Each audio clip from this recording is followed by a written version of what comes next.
Hello lovelies, this is Lesley of the Not Quite Enough Distance vlog. How are we? Hope everyone's okay. Thank you for all your comments and thoughts after my interesting week last week. Leg calf is doing fine, thank you very much. Now, because everything is opening up this week, we're back to drum practice.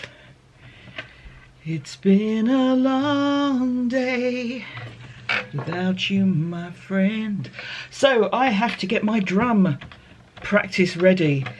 This will require some batteries to make sure my lights work. Not that we need those for practice, but I'd like to know that my lights work. And also a drum key. Now I have two, but I've no idea where either of them are. It's been a while. However, I do have a radiator key, which pretty much does the same thing. So I'll tighten it all up a bit. And looking at it, if the lights still work, I need to stick some of them back in place. So a bit of glue would be a good thing as well. Drum prep. It's been 18 months. It's rather exciting in an odd sort of way. Well, the first bit was easy.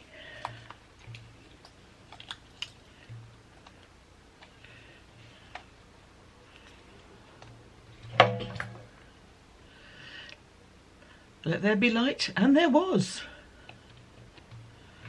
Obviously this works better when we're drumming in the dark. Well, I like to know that these things are working, in case we get an emergency parade. It could happen. Obviously that's not the noise it's going to make when I'm bashing it with my drumsticks, but I don't want to cause sound problems on here. Now somewhere I have some drumsticks that light up. I'm not sure where they are. Didn't need that much tightening. It's kept itself in tune, if that's the right word, pretty well. So we're ready for Monday night rehearsal, people, and rather excited.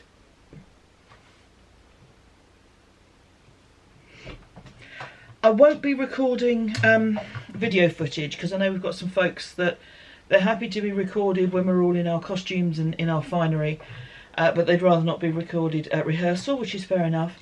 So I won't be recording any video footage, but I might record a little bit of audio and stick it at the end. Really depends how good or bad we are. Who knows? It's one of life's mysteries at this point. The muscle memory may kick in. The lack of musical talent may kick in. I'm talking about myself with that, not everyone else. So we'll see. But it'll be nice to see everyone again. We're going to be outside on the beach for the first half of practice, so that should all be fairly safe. Yay! Phew, what a scorcher. Having a little heat wave, a few days of very warm weather for us. Apologies for the traffic noise, but I can't have the windows closed, it would just be too hot. Hope everyone's okay. We drummed on Monday evening, we drummed on the beach. Now apologies, because I said I would try and record, and my plan was that when we moved into the room above the pub, which there were going to be fewer of us because some people were happy to drum outside but would rather not be inside, fair enough.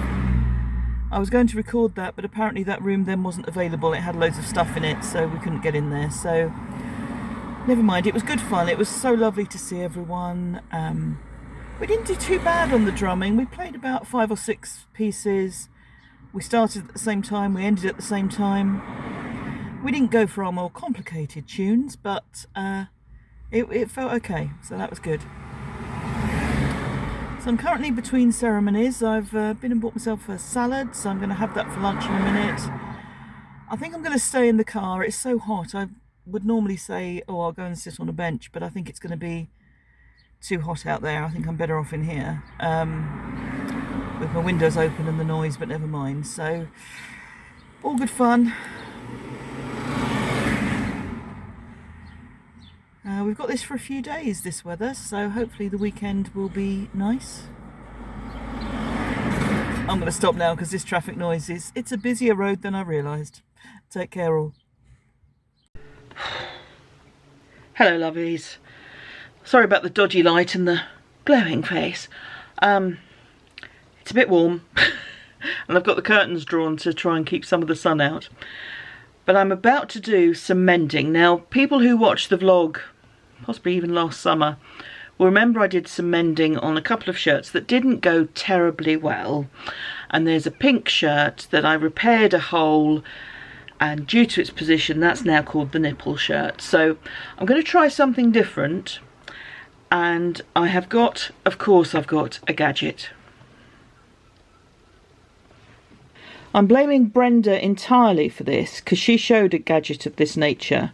Hers is really cool actually because it's made out of recycled bicycle parts or something. Mine is not that cool, but it made me investigate, and it's called the Speed Weave, Lancashire's smallest loom according to all the footage, the advertising, and it's a little loom that allows a bit of weaving to cover up small holes. I've just tried my first one and I'm now about to try my second.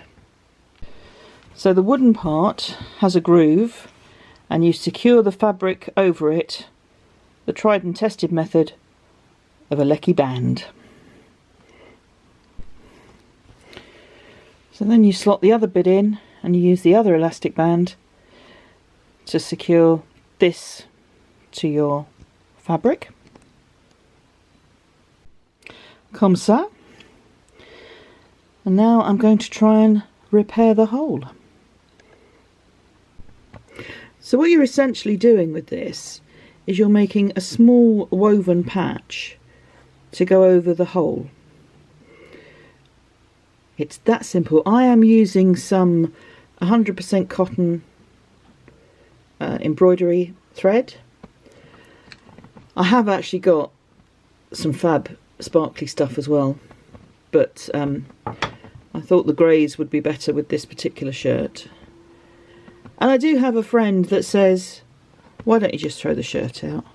But I really like this shirt, so I want to keep it going for as long as possible. Plus there's the whole, you know, keeping things out of landfill.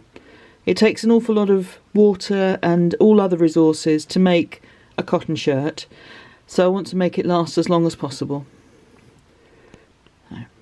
So I shall show you a little bit more later on.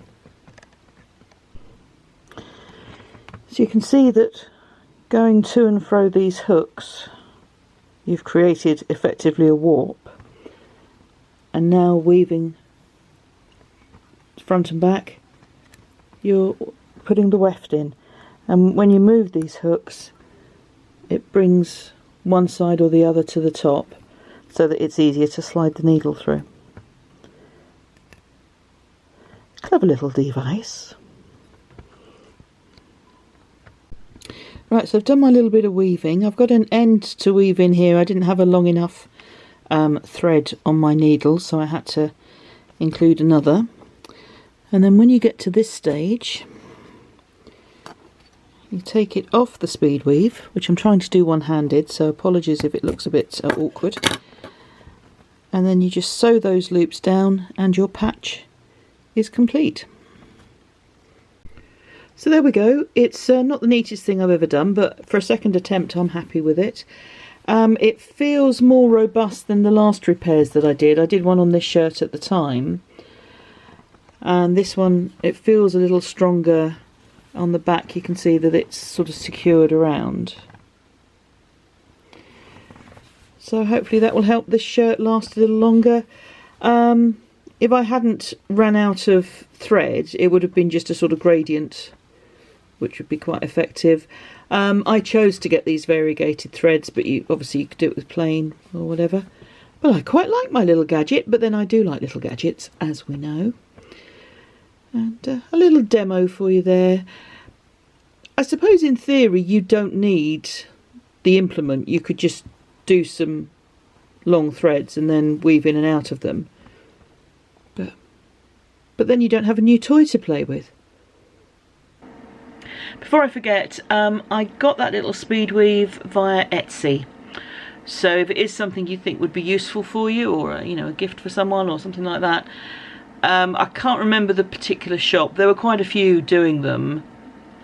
So I hope that was interesting. It was fun for me. Right, now as we know, I'm not buying yarn. But I am buying fibre, which isn't yarn. Yet.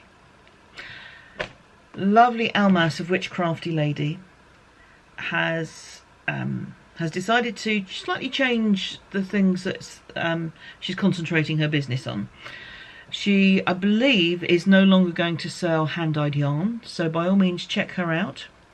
If you're in the UK, she is also putting in some little extras with your orders from her own stash, because she's having a bit of a rethink and a change around. I haven't bought yarn, although she has very kindly sent me some, but I have bought fibre. So I bought some, I'll go through this all in a lot of detail for month end, but there's some lap waist there, so that's Poledale, and we've got different shades of green, grey, reds. Lou from Knitting Group suggested it was camouflage colours, so that's got me thinking. I've got a couple of greys, so fairly sort of plain colours, and I deliberately ordered relatively plain colours because I was thinking of using these on my blending board to make rolags with some of the other colours that I have. So these are quite sort of subtle soft greys, and I have a lovely superwash merino in pansy. So you can see you've got white, you've got purples, and you've got these reds and sort of orangey reds. So I'm looking forward to spinning that and working out how I want to spin it to get the concentration of colours, you know, working out what I want to do with that. So that's all gorgeousness. Now, Almas did say that she would put in a bit of extra fibre if you placed a fibre order, which is very kind of her. And she sent me this amazing bag of alpaca, merino, silk, yak waist yarn, waist fibre, and it is just so soft. So those of you who've been watching the podcast for a few months will know that I have recently spun some of the silk lap waist, which I've then plied with some rainbow rolags to make some yarn, which I'm currently making using for a shawl. So there's this gorgeousness, but because she is a wonderful human being, she also sent me some yarn. She was incredibly kind. So I've got 5 balls of Worthmill yarn Saddleworth,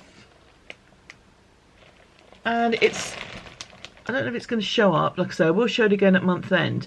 So you've basically got this mild grey and sort of undyed, but then you've got these little flecks of colour, little flecks of yellow and that sort of thing, which are pretty fabulous.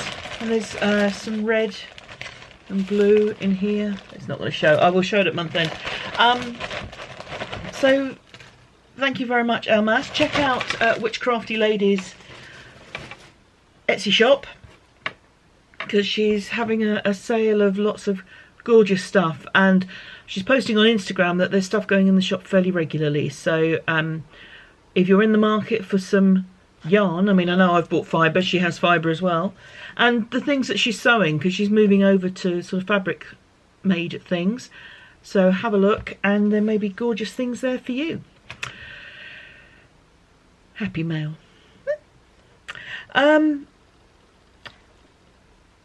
I will be doing this month's podcast next weekend. It's another one of these weekends that falls, the Saturday is the end of the old month, the Sunday is the beginning of the new, so I'm going to do the podcast next weekend. As at yet, one of the prizes hasn't been claimed. This is the Chatter Thread prize for the end of June. So I said until the 25th, which is in a couple of days' time. So that is still to be claimed. If it hasn't been claimed by 25th, 26th, certainly by the time I finish off the month-end podcast, I will be drawing that again. So I hope the person claims it, but if they don't, then someone else gets the opportunity. So somebody wins. So that's kind of it. It's been a really busy week work-wise. And it's been quite a concentrated week. So I've taken 5 funerals, but they were over 3 days. And then the rest of the time it's kind of visits and writing and catching up and those things. So it's been quite concentrated time. I know there are people who think, well, what do you do the rest of the time? Because they think you just turn up and read, but you have to write what you're going to read. Because I've got a window open. There are people talking outside. Do you mind? We're having a conversation here. Yeah, so it's been quite busy, and I'll be doing a bit of work at the weekend. Himself is going away again. Can take the hint, you know. He is going to watch some cricket, and then he's going to watch one of our nephews play golf, I think. I say this because it's in my diary what he's doing, but I lose track. You know. It's all very casual. I mean, if pushed, I could find out where he is, because, like I say, it is in my diary, but yeah, it's fine. So it'll be just me and the dog next week. Yeah, so he goes away Saturday and comes back on Friday. Also this Saturday, some neighbours have invited the street round to their garden. We had, like a lot of neighbourhoods, we have a WhatsApp group, which really came to be during the beginning of the lockdown last year. And it's proven very useful. It started off as an information, you know, particularly when there was panic buying going on. It was, you know, this shop's got yeast, or this shop's got milk, or whatever it is you wanted. And it has become more of a, could anyone use this old fish tank that I don't want anymore type site. All fine, all fine. So it's been quite useful. And in a way it's quite nice to kind of sort of know your neighbours, but we don't necessarily know all of our neighbours. So this will be a nice opportunity. Some folks just a couple of doors down have said, well, why don't you all come round to us and have a bit of a social. So that will be fun. Himself won't be able to come along because he'll be away. He's not a big one for socials like that anyway, so chances are it would have been me on my own as it is. But I do have the excuse that I can, if I'm not having a lot of fun, I can say, oh, I better get back for the dog. She's very useful. It's going to be quite odd. I mean, I know some of the neighbours, obviously, but I almost feel like I should wear a badge saying, I'm Lesley, I live at number, and I'm normally seen with a small dog or in a red car. You know, that's kind of... I'm the one that waves at strangers. Yes, that's me. So, but no, hopefully that will be a nice couple of hours, and sort of get to know people and have a bit of a nice chat and see how everyone's doing. So that's this week. I hope you guys are okay. COVID numbers seem to be going up and down like a bridesmaid's underwear, so it is not fun at the moment. Please keep safe. Some places are going into lockdown. We had Freedom Day on Monday, or Free Fall Day as I've heard it called, and you just feel it was very much a political decision, not a science-based one, and it's understandable. We've just got to see what happens. Interestingly, a lot of people are still choosing to wear masks, and a lot of places are still asking people to wear masks. So a lot of shops, it's no longer a statutory requirement, but a lot of places are still saying please wear a mask indoors. So that seems to be happening. We have got good numbers vaccinated. That has worked well. But I read a newspaper article earlier, or a headline earlier, which said about boosters, because we don't know how long the vaccines last, and you know, at what point they'll need to be boosted and redone. So a lot of unknowns, but we are still in very unknown territory. I feel like I've waffled on for a terribly long time, so I shall wish you all a very good week, a very safe week. Whatever's happening to you, COVID-wise, weather-wise, I really hope you can keep safe and look after yourselves. Thank you for being here. Thanks for all the comments and the observations. Love to hear from you. And take good care of yourselves, and I'll see you next week. Thanks very much. Bye-bye.